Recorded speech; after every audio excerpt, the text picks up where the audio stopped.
नमस्ते दोस्तों, मनमोहक हिंदी कहानियाँ चैनल में आप सभी का स्वागत है। आज की हमारी कहानी है कलंकित होते रिश्ते। आपको हमारी कहानी पसंद आती है तो वीडियो को लाइक, शेयर एंड चैनल को सब्सक्राइब जरूर कीजिएगा। लखनऊ विश्वविद्यालय के पीछे गोमती तट पर रश्मि सूरज की गोद में सिर रखकर लेटी हुई थी। उसकी आंखों में अनगिनत सपने समाये हुए थे और चेहरे पर असीम शांति छाई हुई थी। सूरज के सानिध्य में उसे सुख के साथ साथ सुरक्षा की अनुभूति भी होती थी। अचानक आए तेज हवा के झोंके ने रश्मि की लटों को बिखरा दिया। उसका पूरा चेहरा बालों से यूं ढक गया जैसे बदली से चांद। सूरज ने हाथ बढ़ाकर उसकी बिखरी हुई लटों को संवारा, फिर उसके चेहरे को दोनों हाथों के बीच लेते हुए बोला, रश्मि, हम लोग कब तक यूँ छिप छिप कर मिलते रहेंगे? आखिर कब तक तुम इस सूरज के आंगन में प्रकाश बिखेरने के लिए राजी होगी? रश्मि अपनी आंखें सूरज के चेहरे पर टिकाते हुए मुस्कुराई। सूरज तो रश्मि का अंतिम लक्ष्य होता है। सूरज के बिना उसका अस्तित्व अर्थहीन है। लेकिन क्या? सूरज अधीर हो उठा। तुम तो जानते हो जो रिसर्च मैं कर रही हूँ वह कितना महत्वपूर्ण है। थीसिस पूरी करने के लिए मुझे 24 घंटे का समय भी कम पड़ रहा है। ऐसे में अगर मैं शादी कर लेती हूँ तो अपने दायित्वों को पूरा नहीं कर पाऊंगी। सूरज ने अपनी तर्जनी रश्मि के होठों पर टिकाते हुए कहा, हमारे घर में इतने नौकर हैं कि तुम्हें कोई काम करने की आवश्यकता ही नहीं पड़ेगी। तुम आराम से अपनी थीसिस पूरी करना। सूरज ने समझाने की कोशिश की।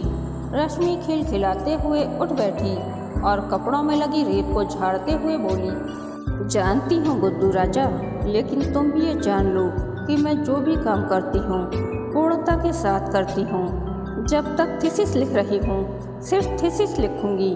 जब प्यार करूँगी तो सिर्फ प्यार करूँगी।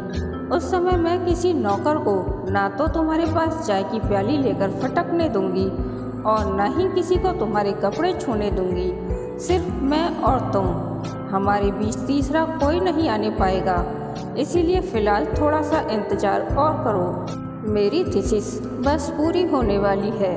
उसके बाद हम अपने अपने घर वालों को अपने प्यार के बारे में बता देंगे। ठीक है भाई, जैसी आज्ञा। सूरज ने सिर झुकाते हुए इस अंदाज में कहा कि रश्मि एक बार फिर खिलखिलाकर हंस पड़ी। रश्मि और सूरज बीएससी में सहपाठी थे। एमबीए करने के पश्चात सूरज एक मल्टीनेशनल कंपनी में एग्जीक्यूटिव हो गया था। रश्मि को एमएससी के पश्चात यूजीसी से स्कॉलरशिप मिल गई थी। एमएससी में उसने सर्वोच्च अंक हासिल किए थे, इसीलिए प्रोफेसर दयाल सहर्ष उसे अपने अधीन रिसर्च कराने के लिए सहमत हो गए थे। आकर्षक व्यक्तित्व के धनी प्रोफेसर दयाल खानदानी व्यक्ति थे। पूरा विश्वविद्यालय उनकी योग्यता का कायल था। उनके अधीन रिसर्च करना सभी शोधार्थियों का सपना रहता था। सभी का मानना था कि प्रोफेसर दयाल अगर मिट्टी पर भी हाथ रख देंगे तो वो सोना हो जाएगी। रश्मि पूरी मेहनत के साथ अपनी थीसिस लिखने में जुट गई। 2 वर्ष तक तो सब ठीक रहा। प्रोफेसर दयाल उसका मार्गदर्शन करते रहे, किंतु तीसरे वर्ष जाने क्यों वे उपेक्षा दिखाने लगे थे। विश्वविद्यालय की लाइब्रेरी के साथ साथ रश्मि इंटरनेट के माध्यम से दूसरे देशों की लाइब्रेरी को भी खंगाल डालती। रात भर जागकर पेपर्स तैयार करती, लेकिन प्रोफेसर दयाल के पास उन्हें पढ़ने का समय ही नहीं रहता। महीनों वे उनकी अलमारी में अनछुए से पड़े रहते। रश्मि की समझ में नहीं आ रहा था कि अचानक उनके व्यवहार में परिवर्तन क्यों आ गया है। उसने कई बार पूछने की कोशिश की, लेकिन प्रोफेसर दयाल बात टाल जाते। 3 वर्ष पश्चात स्कॉलरशिप मिलनी बंद हो गई, लेकिन प्रोफेसर दयाल की उपेक्षा के कारण रश्मि की थीसिस पूरी नहीं हो पाई थी। इसी बीच उसकी मुलाकात सूरज से हो गई। दोनों एक दूसरे को पहले से ही पसंद करते थे। शीघ्र ही दोनों में प्यार के अंकुर फूट गए। सूरज जल्दी ही शादी कर घर बसाना चाहता था, लेकिन रश्मि थीसिस पूरी होने के बाद ही शादी करना चाहती थी। सूरज का आग्रह देख उसने दिन रात मेहनत कर थीसिस पूरी कर ली थी। उसे प्रोफेसर दयाल को दिए हुए 1 महीना हो गया था। लेकिन उन्होंने उसे अभी तक देखा भी नहीं था। इससे रश्मि काफ़ी परेशान थी, क्योंकि उनकी संतुष्टि के बिना रश्मि को पीएचडी की उपाधि नहीं मिल सकती थी। उस दिन सूरज से मिलने के बाद रश्मि ने प्रोफेसर दयाल से स्पष्ट बात करने का निश्चय किया। अगले दिन मौका देखकर उसने कहा, सर, पिछले 1 साल से मैं महसूस कर रही हूँ कि आप मुझसे कुछ नाराज हैं। ऐसी कोई बात नहीं है। प्रोफेसर दयाल ने उपेक्षा भरे स्वर में कहा, सर, अगर ऐसा नहीं है तो आप मेरी थीसिस को पढ़ क्यों नहीं रहे हैं? बताइए तो, क्या कमी है मेरी मेहनत में? रश्मि ने आग्रह किया। कमी बताने से क्या फ़ायदा? प्रोफेसर दयाल ने अपना चश्मा उतार मेज पर रख दिया। सर, आप आदेश करें, मैं उस कमी को हर हाल में पूरा करूंगी। रश्मि के स्वर में दृढ़ता झलक उठी थी। प्रोफेसर दयाल ने एक उचटती हुई दृष्टि रश्मि के चेहरे पर डाली, फिर बोले, तुमने अपने अध्यापक को अभी तक उसकी फीस नहीं दी है। बस इतनी सी बात। अगर आप पहले बता देते तो मैं आपकी इच्छा कब की पूरी कर चुकी होती। रश्मि हल्का सा मुस्कुराई, फिर बोली, बताइए, क्या फीस चाहिए आपको? तुम अपने वादे से मुकर तो नहीं जाओगी? सर, अगर आप आज्ञा करें तो मैं एकलव्य की तरह अपना अंगूठा काटकर आपके चरणों में अर्पित कर दूंगी। रश्मि की आंखों में सम्मान के चिन्ह उभर आए। एकलव्य का अंगूठा। प्रोफेसर दयाल हल्का सा मुस्कुराए, फिर बोले, यह उस जमाने की बात थी। भावनाओं में बहकर एकलव्य ने अपना कैरियर बर्बाद कर डाला था। आज के युग में सिर्फ कैरियर बनाने की बात सोची जाती है। आज गुरु और शिष्य दोनों ही प्रगतिशील विचारों के हैं। यदि गुरु कोई फीस लेता है तो बदले में शिष्य के कैरियर में 4 चांद लगा देता है। जानती हूँ सर, आपके अधीन रिसर्च पूरी करने वाले को एक सम्मानजनक मुकाम अपने आप ही हासिल हो जाता है। इसीलिए तो मैं आपकी आज्ञा का पालन करने के लिए तत्पर हूँ। रश्मि के स्वर में श्रद्धा झलक उठी। यह सुन प्रोफेसर दयाल अपनी आंखें बंद कुछ पल सोचते रहे, फिर फुसफुसाते हुए बोले, मुझे ज़्यादा कुछ नहीं चाहिए, सिर्फ उतना ही चाहिए जितना आजकल के दूसरे सुयोग्य अध्यापक लेते हैं। क्या? मेरे घर वाले कल बाहर जा रहे हैं। सिर्फ 2 रातों के लिए तुम मेरे घर आ जाओ, तुम्हारी थीसिस क्लियर हो जाएगी। प्रोफेसर दयाल ने कहा, जैसे अनेकों ज्वालामुखी एक साथ धधक उठे हों, जैसे सैकड़ों बिजलियां एक साथ गिर पड़ी हों, जैसे संपूर्ण ब्रह्मांड में विस्फोट हो गया हो। हतप्रभ रश्मि का मुंह खुला का खुला रह गया। पलकें जैसे झपकना भूल गईं, उसकी संपूर्ण चेतना जड़ हो गई। उसे विश्वास ही नहीं हो रहा था कि जो कुछ भी उसके कानों ने सुना है वो सत्य भी हो सकता है। उसके कानों में पिघला हुआ शीशा खोलने लगा था। काश ऐसे वाक्यों के स्वर ध्वनिहीन हो जाते या कान श्रवणहीन। तुमने कोई उत्तर नहीं दिया। तभी प्रोफेसर दयाल ने उसकी तंद्रा भंग कर दी। संज्ञा शून्य रश्मि की आंखों से अविरल अश्रुधार बह निकली। बहुत मुश्किल से उसके कँपकँपाते होठों से स्वर फूटे, सर, मैं आपकी बेटी के समान हूँ। Oh come on baby, be practical. आजकल गुरु शिष्य का रिश्ता दोस्ती का होता है। प्रोफेसर दयाल भद्दे ढंग से मुस्कुराए, फिर अचानक ही उनका स्वर सख्त हो गया। फैसला तुम्हारे हाथ में है। अगर मेरे साथ दोस्ती निभा दोगी तो मैं तुम्हारी जिंदगी संवार दूंगा, वरना अपनी इतने सालों की मेहनत पर पानी फिरा समझना। रश्मि ने कोई उत्तर नहीं दिया। मुंह पर हाथ रखकर वो दौड़ती हुई वहां से चली गई। सारे आदर्शों की छवि एक झटके में खंडित हो गई थी। पुरुषों ने सदैव से स्त्री को उपभोग की वस्तु समझा है।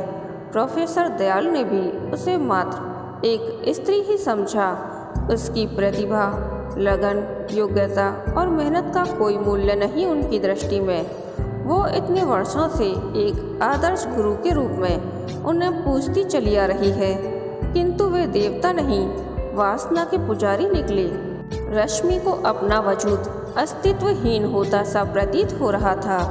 प्रोफेसर दयाल की दृष्टि में वो सर्वोच्च अंक प्राप्त करने वाली प्रतिभा संपन्न छात्रा नहीं, अपितु जिंदा गोश्त मात्र थी, नारी नहीं, अपितु पुरुषों के तन की ज्वाला शांत करने वाला यंत्र मात्र। यही मूल्यांकन है उसके आज तक के श्रम का, यही सम्मान है उसकी प्रतिभा का। रश्मि जितना सोचती उसके मन की पीड़ा उतनी ही बढ़ती जाती। अपमान की अधिकता से उसकी आंखों के आंसू सूख चले थे। उसकी रगों में दौड़ रहा खून बर्फ होने लगा था। जिस दुनिया में उसका कोई महत्व नहीं, उसमें जीना व्यर्थ है। ऐसे अपमान से मृत्यु श्रेष्ठकर है। उसे अपने जीवन का अंत कर लेना चाहिए। शायद उससे प्रोफेसर दयाल को कोई सीख मिले। अपनी करनी पर उन्हें शर्म आए। किंतु यदि ऐसा नहीं हुआ तो क्या कुशल शिकारी की भांति वे किसी दूसरे को अपने जाल में नहीं फंसा लेंगे। रश्मि की सोच को एक झटका सा लगा। उसे इस अन्याय के खिलाफ आवाज उठानी चाहिए।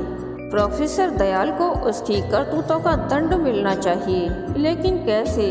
विश्वविद्यालय के प्रबंध तंत्र पर उनकी पकड़ इतनी मजबूत थी कि वो चाहकर भी उनका कुछ नहीं बिगाड़ सकती थी। उल्टे उसका कैरियर तबाह हो जाएगा। तो क्या उसे परिस्थितियों से समझौता कर लेना चाहिए? शोषण को नारी की नियति मान लेना चाहिए। रश्मि चाहकर भी कोई निर्णय नहीं ले पा रही थी। वो रात भर करवटें बदलती रही। एक के बाद एक ख्याल आते रहे।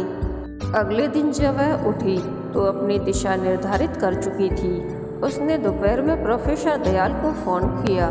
सर, आप मुझसे 2 रात के लिए घर आने को कह रहे थे, लेकिन मैं पूरी ज़िंदगी के लिए आपके घर आने के लिए तैयार हूँ। इसकी ज़रूरत नहीं है, तुम सिर्फ 2 रातों के लिए ही आ जाओ, इतना ही बहुत होगा।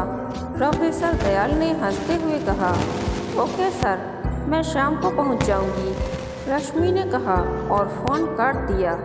इसके बाद उसने सूरज के ऑफिस फ़ोन किया। सूरज, मैं आज ही तुम्हारे घर वालों से मिलना चाहती हूँ, लेकिन आज तो मैं ऑफिस के काम से बाहर जा रहा हूँ। सूरज ने कहा, सूरज प्लीज अपना कार्यक्रम बदल लो, क्योंकि मैं आज ही अपनी ज़िंदगी के बारे में फैसला करना चाहती हूँ। रश्मि ने जोर दिया, लेकिन क्या मेरे लिए तुम इतना नहीं कर सकते?